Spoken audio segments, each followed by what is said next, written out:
Halo teman-teman, jumpa kembali dalam channel saya, Imron Wasi. Selamat datang. Hari ini kita akan membahas terkait dengan transisi pemerintahan dari Presiden Joko Widodo menuju Presiden terpilih Prabowo Subianto dan Gibran Rakabuming Raka. Nah, tentunya dalam proses transisi pemerintahan dari Presiden Joko Widodo ke Prabowo Subianto ini, mereka berharap bisa berjalan stabil transisi pemerintahan ini, karena memang antara Presiden Joko Widodo dan Pak Prabowo Subianto Gibran Rakabuming Raka ini kemudian perlu meneruskan mega proyek yang menjadi legasi dari pemerintahan Pak Presiden Joko Widodo dan juga Kiai Haji Ma'ruf Amin, yaitu Ibu Kota Nusantara. Oleh karena itu, terlepas dari mega proyek tersebut, mari kita bahas perbedaan sikap antara Presiden Joko Widodo dan juga Prabowo Subianto sebagai presiden terpilih menjelang pelantikan 20 Oktober 2024. Melansir majalah Tempo, ada beberapa hal yang sudah disebutkan oleh media massa ini. Di antaranya, pertama, Presiden Joko Widodo ditenggarai tidak setuju atau tidak sepakat terhadap jika bergabungnya partai politik Partai Demokrasi Indonesia Perjuangan ke dalam pemerintahan Prabowo Gibran Rakabuming Raka. Namun kemudian tampaknya Prabowo Subianto ini akan merangkul Partai Demokrasi Indonesia Perjuangan untuk bergabung ke dalam pemerintahannya. Itu pertama, karena memang rekan-rekan semua bahwa Partai Demokrasi Indonesia Perjuangan sebagai salah satu partai pemenang pemilu 2024 yang lalu memang menjadi salah satu bahan pertimbangan bagi Prabowo Subianto Gibran Rakabuming Raka untuk kemudian ikut masuk ke dalam fungsi politik. Karena Prabowo Gibran seperti yang sudah kita ketahui hari ini sudah membangun atau menciptakan koalisi yang sangat besar. Bahkan partai politik yang mendukung pasangan Anies dan juga Muhaimin serta Ganjar Mahfud ini sebagian sudah menyatakan dukungannya untuk mendukung pemerintahan Prabowo Gibran. Sebut saja misalnya ada Partai Kebangkitan Bangsa, Partai Nasdem, Partai Keadilan Sejahtera, kemudian Partai Persatuan Pembangunan dan juga Partai Perindo. Yang tersisa hanyalah Partai Demokrasi Indonesia Perjuangan yang dikomandoi oleh Megawati Soekarno Putri. Kedua, tentunya alasan Prabowo Subianto untuk kemudian mengajak bergabungnya partai berlambang banteng ini karena memang PDIP terutama Ibu Megawati Soekarno Putri memiliki catatan historis dengan Pak Prabowo Subianto. Misalnya beberapa pemilu sebelumnya Prabowo dan Megawati Soekarno Putri ini sudah memiliki atau berpasangan ya sebagai capres dan cawapres. Tentunya selain itu juga banyak variabel-variabel lainnya kenapa kemudian Prabowo Subianto mencoba menarik PDIP ke dalam pemerintahan. Ya tentunya agar kebijakan-kebijakan yang diputuskan oleh kabinet Prabowo Gibran ini bisa berjalan mulus. Terlebih hari ini Ketua Dewan Perwakilan Rakyat diketuai oleh Partai Demokrasi Indonesia Perjuangan, yaitu Ibu Puan Maharani sebagai salah satu putri dari Ibu Megawati Soekarno Putri. Jadi memang kalau misalnya Partai Demokrasi Indonesia Perjuangan bergabung ke dalam koalisi Prabowo Gibran, maka ini dalam pandangan politik ini akan menjaga stabilitas di parlemen begitu. Jadi jangan sampai parlemen ini harapan Pak Prabowo ini bisa memunculkan teriak-teriak politik begitu. Jadi jika PDIP bergabung ini semuanya akan ACC akan terkonfirmasi kemudian dengan sangat baik ya, sehingga transisi pemerintahan ini bisa berjalan dengan sangat baik. Bahkan mungkin hari ini tercatat sekitar 80% ya dukungan terhadap kabinet Prabowo Gibran.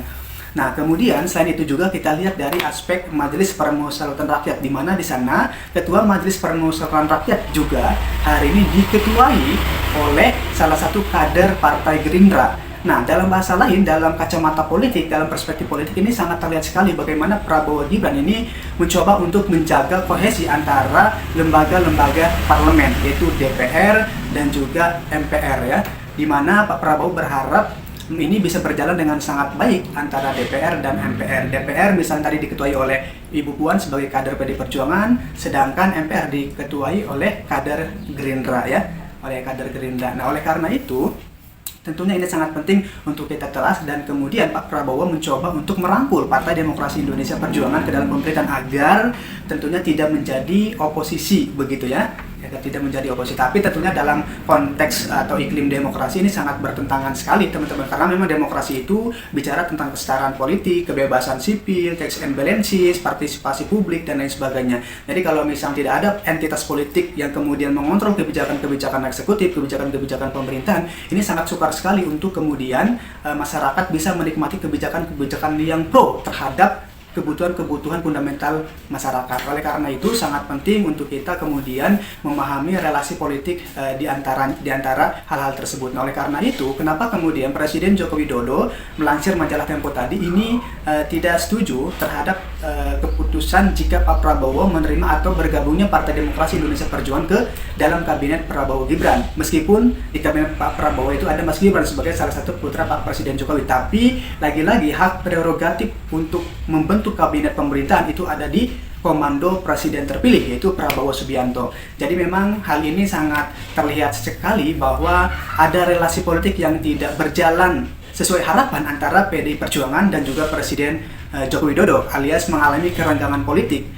Terlebih bisa kita pilih ke belakang ketika perbedaan sikap politik pada pemilu 2024 yang lalu, teman-teman. Nah, oleh karena itu, hal ini memang menjadi suatu dilema tentunya bagi Pak Prabowo Subianto. Di satu sisi, Pak Prabowo Subianto berharap untuk menciptakan stabilitas pemerintahan ya, agar keputusan politiknya bisa berjalan dengan mulus. Tapi di sisi yang lain, Pak Prabowo Subianto juga memiliki hubungan yang sangat baik dengan Presiden Joko Widodo. Terlebih ada putranya sebagai wakil Pak Prabowo ya. Tapi kemudian minggu yang lalu ini sangat ramai sekali menjadi perbincangan publik ya, menjadi sorotan publik terkait dengan kasus Pupuk Papa ya, yang disinyalir dugaannya ini muncul ke salah satu orang terdekat ya di elit politik di koalisi pemerintahan Pak Prabowo Gibran ya, yang kemudian ini sangat memunculkan riak-riak politik. Mungkin teman-teman juga sudah melihat dan menyaksikan ya, tapi memang belum terkonfirmasi betul atau tidaknya.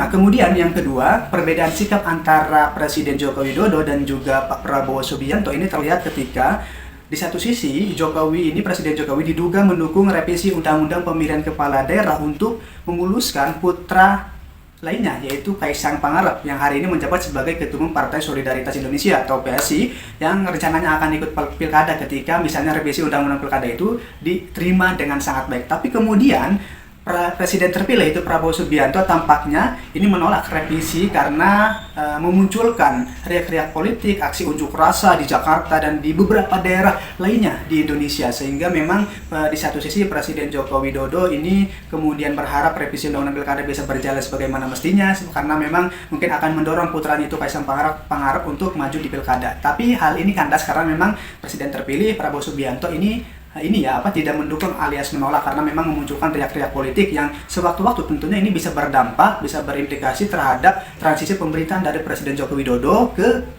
kabinet Prabowo Gibran. Kemudian yang ketiga yaitu adalah keluarga Pak Jokowi menginginkan Kaisang menjadi kepala daerah. Tapi kemudian kepada Presiden Joko Widodo, Presiden terpilih itu Prabowo Subianto menurut majalah Tempo mengatakan bahwa agar Kaisang berbisnis saja. Nah, artinya Pak Prabowo Subianto ini menyarankan kepada Pak Presiden Jokowi agar Mas Kaisang Pangarep ini tetap di sektor bisnis, tidak maju menjadi kepala daerah, karena memang publik, masyarakat sipil memiliki atensi yang sangat besar terhadap terhadap keluarga Presiden Joko Widodo, karena memang saat pemilu 2024 yang lalu itu Mas Gibran juga secara proses politik sangat banyak ditentang oleh publik ya, karena memang kemudian mencoba merubah aturan konstitusi. Tapi kemudian itu memang di lembaga-lembaga hukum itu diterima begitu, sehingga memang ini menuai polemik yang sangat panjang. Oleh karena itu ini kemudian telah terjadi perbedaan sikap. Kemudian yang berikutnya adalah tampaknya Pak Jokowi menginginkan jumlah kementerian tetap di 34.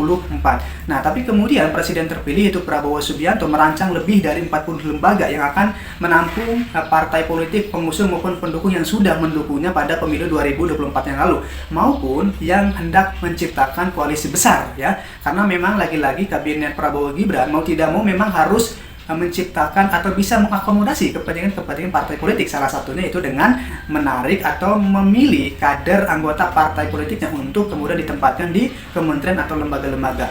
Nah, kemudian hal ini terafirmasi saat dirubahnya undang-undang kementerian ya, di mana Kementerian Negara kalau tidak salah, Kementerian Negara, di mana Presiden terpilih ini bisa menentukan komposisi kabinet ya, komposisi kementerian atau lembaga sesuai dengan kebutuhan. Tentunya ini berbeda dengan presiden-presiden sebelumnya, yaitu yang sekitar 34 ya dan lain sebagainya. Nah, kemudian yang berikutnya adalah perbedaan sikap antara Presiden Joko Widodo dan juga Prabowo Subianto ini terkait dengan Pak Jokowi ditenggarai mendukung Pak Johan Budi Sabto Pribowo sebagai kandidat pemimpin KPK. Tapi menurut majalah Tempo ini tampaknya dijegal oleh orang Prabowo. Tapi memang lagi-lagi ini perlu dikonfirmasi ya benar atau tidaknya, karena memang hari ini Komisi Pemberantasan Korupsi sedang melakukan seleksi, dan bahkan saya dengar kabarnya informasinya itu sudah diserahkan 10 nama besar ke presiden ya, untuk kemudian diusulkan ke DPR untuk mengikuti fit and proper test ya. Nah, artinya memang dalam konteks ini perlu kita telusuri bahwa apakah betul KPK ini dijadikan sebagai alat politik oleh presiden ya, oleh para presiden untuk kemudian ini bisa mengamankan berbagai hal, terutama stabilitas pemerintahan ya. Ini tentu perlu dikonfirmasi lebih jauh dan perlu kita diskusikan teman-teman. Apakah sebagai alat politik atau tidak KPK ini kan?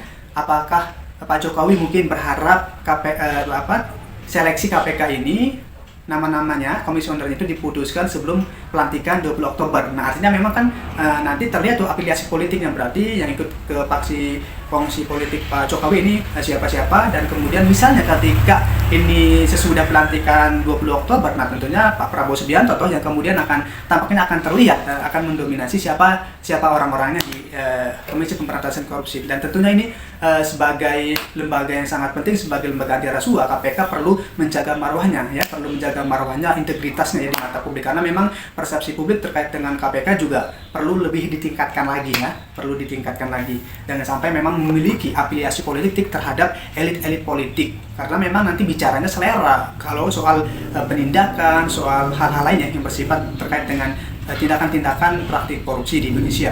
Yang terakhir, perbedaan sikap antara Presiden Joko Widodo dan juga Pak Prabowo Subianto ini terlihat pada Pak Jokowi misalnya menginginkan tarif pajak pertambahan nilai atau PPN tetap di angka 11% pada tahun ini, dan Pak Prabowo kemudian ini bersikukuh untuk menjadi 12%. Nah, itulah kemudian saya melihat beberapa perbedaan sikap ini dari majalah Tempo ya. Dari majalah Tempo mungkin teman-teman bisa membacanya ya. Di sini ada majalah Tempo yang berjudul Laporan Utama Cawe-Cawe Terakhir Jokowi Menjelang Pensiun, Kursi Menteri Hingga Melindungi Pupu Papa. Nah, oleh karena itu ini sangat penting sekali untuk kita kemudian memahami dinamika politik menjelang transisi pemerintahan dari Presiden Joko Widodo ke Prabowo Subianto. Jadi memang membangun transisi pemerintahan yang stabil ini sangat sulit sekali, apalagi di Indonesia menggunakan sistem multipartai ya, dan lain sebagainya. Baik teman-teman, cukup sekian pembahasan kita hari ini. Semoga bermanfaat, semoga menjadi bahan diskusi kita. Mohon maaf apabila ada tutur kata yang kurang berkenan. Selebihnya mohon maaf. Ihdinas siratal mustaqim. Wassalamualaikum warahmatullahi wabarakatuh.